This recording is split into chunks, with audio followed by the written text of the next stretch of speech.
হারামখোররা recording করার লেগে, view পাবার লেগে চোখে লাইট মারছে, যাতে লোকটা কিছু বলুক, ছাড়বো, ভিউ পাবো। এই নিয়তগুলো কত খারাপ বুঝতে পেরেছেন? আমার ভাই, আপনাদিকে অনুরোধ করে বলছি, আপনি মুমিন হন, বেঈমান নয়, মুসলমান। আমরা সবাই আল্লাহকে বিশ্বাস করব। হাত তুলে বলুন তো ইনশাআল্লাহ। এই হাত তুলতে লজ্জা লাগছে? কথা বললে কথা শুনবেন।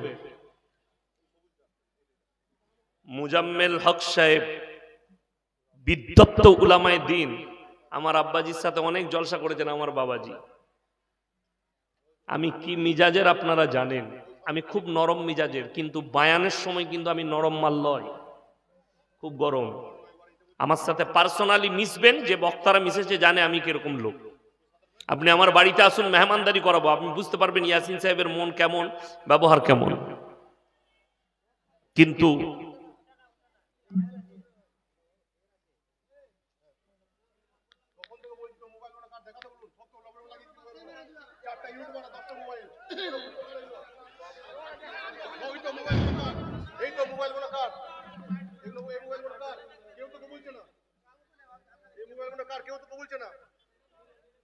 ছেড়ে দে আমার ভাই, আপনাদিকে অনুরোধ করছি, সবাই বলুন আল্লাহকে বিশ্বাস করব আমরা ইনশাআল্লাহ। হ্যাঁ, যদি আল্লাহকে বিশ্বাস করেন, আল্লাহর হুকুম মানতে হবে না? হবে না? কথা বলে না?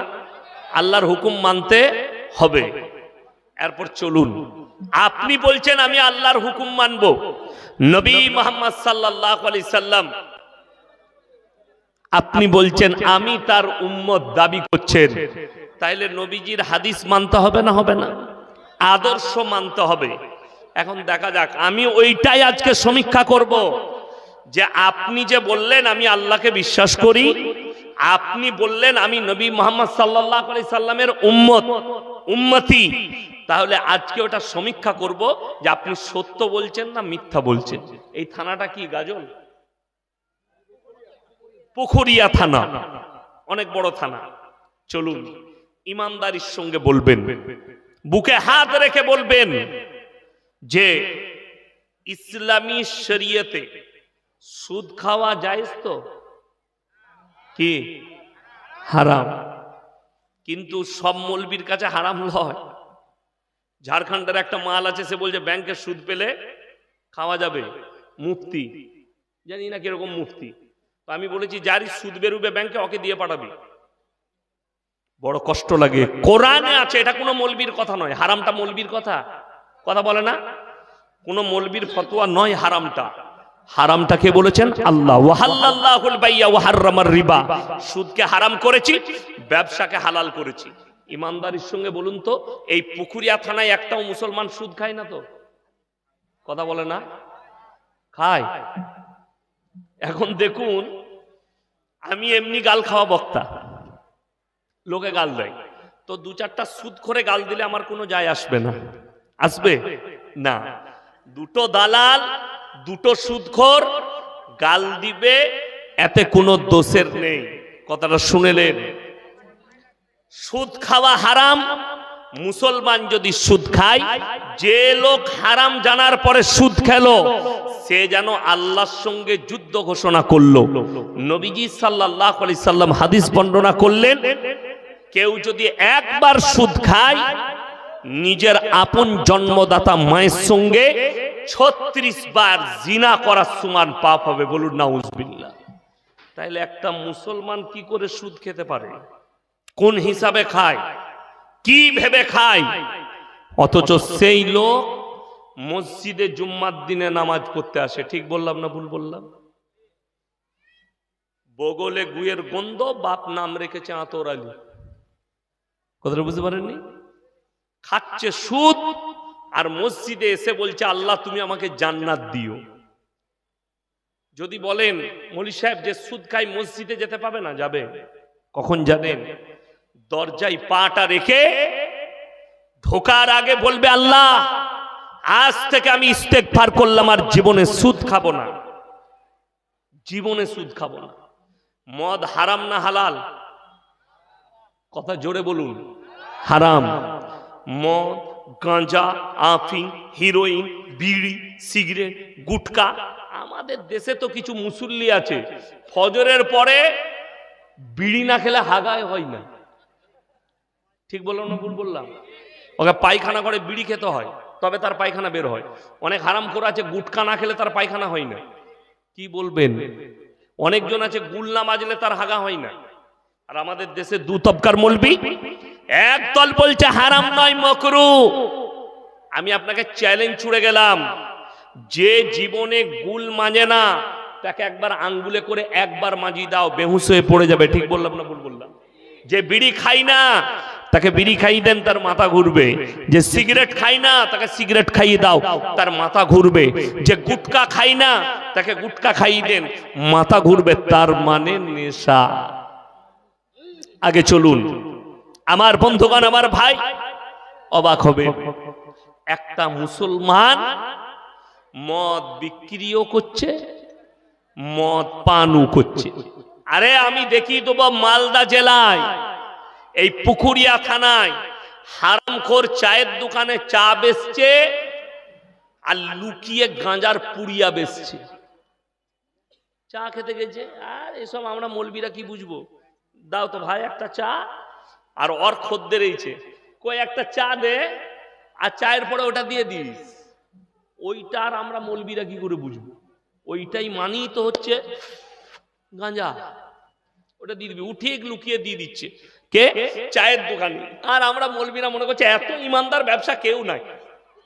আর মৌলবীরা আমরা গেলে একটু ভালো গাঢ় দুধের চা করে খাইয়ে দিচ্ছে। আর আমি বললাম, ও দারুন ইমানদার দোকানি, আমাদেরকে যা খাতির করে, কিন্তু হারামখোর তলায় তলায় গাঁজা বেচে। খুব সাবধান। এই মুসলমান করছে। আপনি চলুন, কোথায় যাবেন? গাজলে, শামসিতে, পুকুরিয়ায়, কালিয়াচকে, সুজাপুরে। আমি দেখিয়ে দেবো লটারির টিকিট হারাম না হালাল? হারাম। আমি দেখিয়ে দেবো মুসলমান লটারি বিক্রি করছে। ঠিক বললাম না ভুল বললাম? তাহলে এই লোক হারাম জানার পরে লটারি কি করে একটা মুসলমান বেচতে পারে? কি করে এই কাজ করতে পারে হারাম জানার পরে? এগুলো ছাড়ছে না কেন জানেন? এর জন্য দায়ী হচ্ছে আমাদের সমাজ ব্যবস্থা। এরপরে আমি বক্তব্য শুরু করব। অনেকজনের গায়ে লাগবে, কিন্তু ঘা হলে সকালে মহলম লাগাবেন, আমাকে গাল দিয়ে লাভ নাই। যদি তোমার বাপের বাটা কোনো মৌলবীর কাছে দলিল থাকে তাকে নিয়ে স্টেজে আসবে, ঝামেলা করো না। কালকেই দেখলাম আমাদের একজন বক্তা দিনী ভাই কিষানগঞ্জের কাছে বয়ান করছিল, তো সে মেলা হারাম বলেছে। স্টেজে যে সভাপতি আছে সে বলছে মেলা হারাম নয়।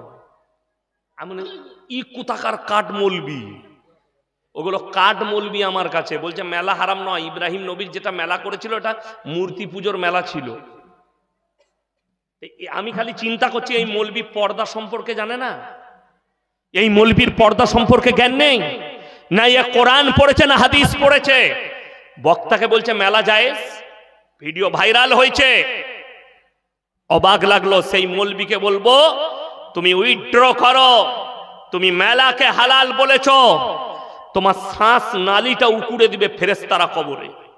তুমি রেডি থাকো, কবরে যাও। তোমার মতো কত মৌলবি গেল আর এলো, সভাপতি করে দিয়েছে, তুমি হালাল করে দিলে। ওই রকমই মুর্শিদাবাদে আপনারা মোবাইলে দেখেছেন, আমার সাথে ঝামেলা হয়েছে।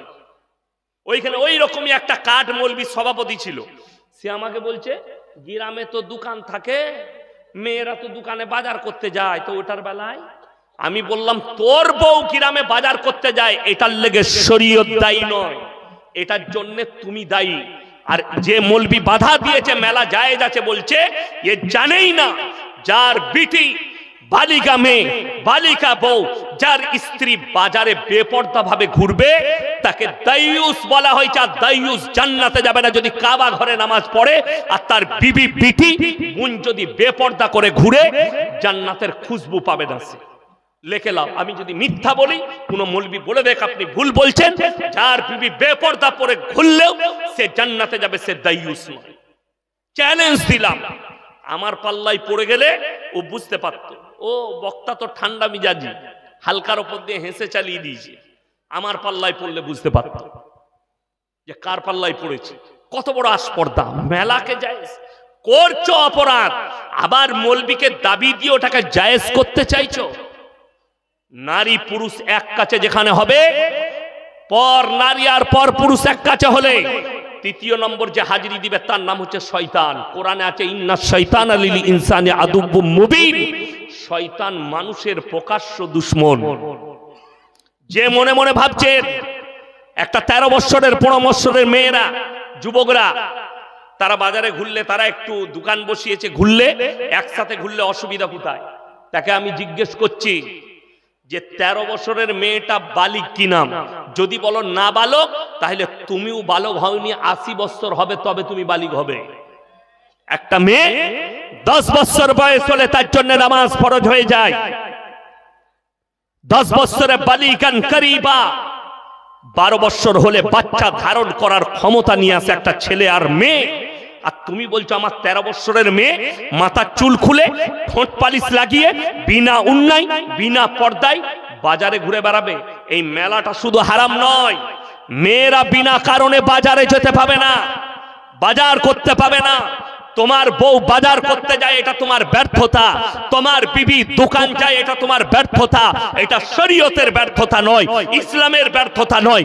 আমি ইয়াসিন, আমার বউ বেপর্দা ঘুরে বেড়াই, এটা আমার ব্যর্থতা, এটা ইসলামের ব্যর্থতা নয়। খুব সাবধান, কথা বললে মেপে বলবেন, কথা বললে ভেবে বলবেন। কার কথা বলছেন? বাজারের কথা। আরে নারীরা 3টে কারণ ছাড়া বাড়ির বাইরেই যেতে পাবে না। নাম্বার 1, সেটা হচ্ছে যদি নিজের শরীর অসুস্থ হয় পর্দার সহিত ডাক্তারের কাছে যেতে পাবে। নাম্বার 2, সেটা হচ্ছে কাছের আত্মীয় মারা গেলে যেতে পাবে পর্দার সহিত, নিকটতম আত্মীয়, দূরবর্তী নয়, কাছের আত্মীয়। নাম্বার 3, সেটা হচ্ছে হজ ফরজ হলে হজ করতে যাবে। আমার বন্ধুগণ, আমার ভাই, নিকটতম আত্মীয়। আপনি ইমানদারির সঙ্গে বলুন তো, মরা ঘরে ভিড় কাদের বেশি হয়? কথা বলে না? মেয়েদের, মহিলাদের। তাহলে ওই ব্যর্থতাটা আমাদের, কোরআন হাদিসের ব্যর্থতা নয়, ইসলামী শরিয়ার ব্যর্থতা নয়, আপনার আমার ব্যর্থতা। আমার ভাই, আমি যেটা আপনাদেরকে বুঝাচ্ছিলাম, একটা মুসলমান যদি জানে এটা হারাম, সেটা তো মুসলমানের জন্য আর শোভনীয় নয় সে কাজটা করা। যদিও করে জিদ করে, আরে মৌলবীরা বলছে বলুক, আমরা আমাদের কাজ করব। মৌলবীরা বলতেই থাকবে, আমি কেন ছাড়বো? আমি আমার গাঁজা বিক্রি করব, আমি আমার মদ বিক্রি করব, আমি আমার গাঁজা বিক্রি করব, আমি সুদ খেয়েই যাব। এ মৌলবীরা যা বলছে বলুক, এই মৌলবীদের বলা কাজ বলবে, আমরা আমাদের কাজ করব। আমি ইমানদারির সঙ্গে বলছি, তুমি যদি এই জিদ করে সুদ খেয়ে যাও, আর যদি এটা প্রকাশ পেয়ে যায়, যে লোক জেনে বুঝে হারাম জানার পরে সুদ খেলো, সে যেন আল্লাহর সঙ্গে যুদ্ধ ঘোষণা করলো। যে লোক আল্লাহর সঙ্গে যুদ্ধ ঘোষণা করলো, এই লোক আর মুমিন থাকতে পারে? বাবা, থাকতে পারে না। তাইলে আমাদের দেশে জানেন লোক কেন ছাড়তে চাই না? 2টো কারণে। এক হচ্ছে জলসায় আদায় হয় না হয় না? আমার আগে বাবাজি চাইছিলেন, আপনারা দিলেন মাদ্রাসার জন্যে। আর অনেক বক্তা আমাদের সুর করে আদায় করে না? এখন মসজিদের জলসা, মাদ্রাসার জলসা। আমি বর্ধমান জেলার মানুষ, আমি আপনাদেরকে সবাইকে চিনি না, আমাকে কিন্তু সবাই চিনেন, মোবাইলে দেখেছেন। দুঃখের বিষয়, একজন লটারিওয়ালা কিংবা একজন সুদখোর এসে আমার হাতে 2000 টাকা দিল। এখন আমি কি করলাম? আহারে বান্দারে গোদাই বসেছিল, আর ছিল কি না ছিল, 2000 দিল, দিয়ে তাকে জান্নাতে ভরে দিলাম। সুদখোর দেখলে, আল্লাহ এরকম যদি 5টা মাদ্রাসায় দিই, তা 5টা জান্নাত তো মৌলবীরাই ভরে দিবে আমাকে, সে আর সুদ ছাড়বে? দ্বিতীয় নম্বর, আপনারা মৌলবীকে দায়ী করছেন, মাদ্রাসাওয়ালাকে দায়ী করছেন। আমি চ্যালেঞ্জ ছুড়ে বললাম, সুদ কালকে বন্ধ হয়ে যাবে, গাঁজা ব্যবসা কালকে বন্ধ হয়ে যাবে, জিনা কালকে বন্ধ হয়ে যাবে, পরকিয়া কালকে বন্ধ হবে, আপনার লটারি কালকে বন্ধ হবে, চুরি কালকে বন্ধ হয়ে যাবে। জানেন কি করে? মসজিদের সেক্রেটারি মেম্বারে দাঁড়িয়ে যদি বলে, গ্রামের যে মানুষ প্রকাশ্যে সুদ খাবে, তার সঙ্গে মসজিদের আমাদের সমাজের কোনো সম্পর্ক থাকবে না। না সে ইমামকে খাবার দেবে, না তার চাঁদা পয়সা মসজিদে নেওয়া হবে। সেই লোক বাধ্য হবে কালকেই, তাকে যখন বয়কট করবেন হারাম কাজ করার জন্য, সে সুদ ছাড়তে বাধ্য হবে। কেউ যদি লটারির ব্যবসা করে প্রকাশ্যে, তাকে ডাঁটছে বলুন, না তুমি ইমামকে খাবার দিতে পাবে, না তোমার চাঁদা নেওয়া যাবে, যেহেতু তুমি হারাম ব্যবসা প্রকাশ্য করছো, যেটা ইসলামী শরীয়তে হারাম। কিন্তু আমরা পারি না। পারি? কোন মসজিদের সেক্রেটারি বলতে পারবে? দুঃখ তো ওইটাই। হাদিস শুনেলেন, কিয়ামতের পূর্বে, কিয়ামতের মারাত্মক আলামতের মধ্যে একটা আলামত, অশিক্ষিত মূর্খরা সমাজের নেতৃত্ব দিবে, আর শিক্ষিতরা চুপচাপ বসে দেখতে থাকবে। আজকে তো সেটাই হয়েছে। বড় কষ্ট লাগে বলতে। বিহারের নাম শুনেছেন তো? ঝাড়খণ্ড বিহার পাশাপাশি, আগে একটাই ছিল, ভাগ হয়ে ঝাড়খণ্ড হয়েছে। ধানবাদ জেলা আমার বাড়ি থেকে 200 কিলোমিটার, হাইওয়ের ওপরে, দিল্লি রোডের ওপরে ধানবাদ। ওখান থেকে একটা থানার নাম আছে চন্দন কিয়ারি, ওখানে একটা গ্রাম আছে নোডিহা বলে, বড় গ্রাম, মুসলিম গ্রাম।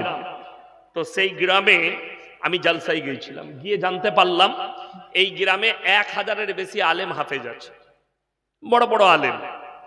তো স্টেজ দেখলাম বিরাট করেছে, সেখানে 40-50টা আলেম হাফেজ আছে। আমি ছিলাম প্রধান বক্তা, লাস্টে চাপবো। রাত 12টা থেকে 2টো আমার টাইম দিয়েছে, আমি বিকেল 4টায় পৌঁছেছি। বিশ্বাস করুন, আল্লাহর কসম, রাত 2টো পর্যন্ত ছিলাম। মাজমা তো মাজমা দূর, পুরো গ্রামে মহল্লায় একটা 10 বছরের মেয়েকেও আমি রাস্তায় দেখতে পাই। আল্লাহ সাক্ষী। আমি বয়ান শেষ করার পরে আমার একজন বন্ধু ছিলেন, মুফতি মনজর আলম কাসমি, সাথী, খুব কাছের মানুষ। আমি বললাম, ভাই आपके गांव के महल इतना अच्छा क्यों है? कोई बच्चा लड़की भी मुझे नहीं दिखी, क्या बात है? तो उन्हीं की बोललेন জানেন, আমাদের গ্রামের যারা নেতৃত্ব দেয় তারা হচ্ছে আলেমরা। পরিবেশের নেতৃত্ব দেয় আলেম উলামা, মসজিদের ইমাম, তারা নেতৃত্ব দেয়। মেয়েদের জন্য আলাদা একটা ঘর তৈরি করেছে, যেটার মধ্যে বাচ্চা মেয়েরা, বয়স্ক মেয়েরা তালিম হাসিল করবে, মেয়েরাই তাদেরকে তালিম দিবে, এমন ব্যবস্থাপনা করেছে। মেয়েদের নামাজের জায়গা আলাদা। এত সুন্দর পরিবেশ আমি পশ্চিম বাংলায় দেখিনি কোন জায়গায়। অবাক হলাম। তাহলে আমি বুঝতে পারলাম যে আমাদের পরিবেশ খারাপ কেন। আমাদের সমাজ কখনোই একটা মৌলবীকে নেতা বলে মেনে নিবে না। মানবে?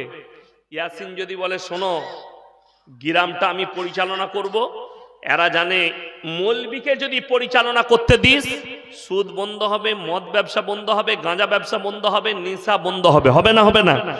সবাই জানে। অর্থাৎ এদিকে নেতৃত্ব দেওয়া যাবে না। নেতৃত্ব দিবে কে? মদখোর, গাঁজাখোর, গুটকাখোর, জিনাখোর, বললে একে নেতৃত্ব দিতে দে। তাহলে সমাজের উন্নতি হবে না অবনতি হবে? আপনারা আপনাদের বিবেককে জিজ্ঞেস করুন। কিয়ামতের আলামত এইটাই, যে অশিক্ষিত মূর্খরা নেতৃত্ব দিবে।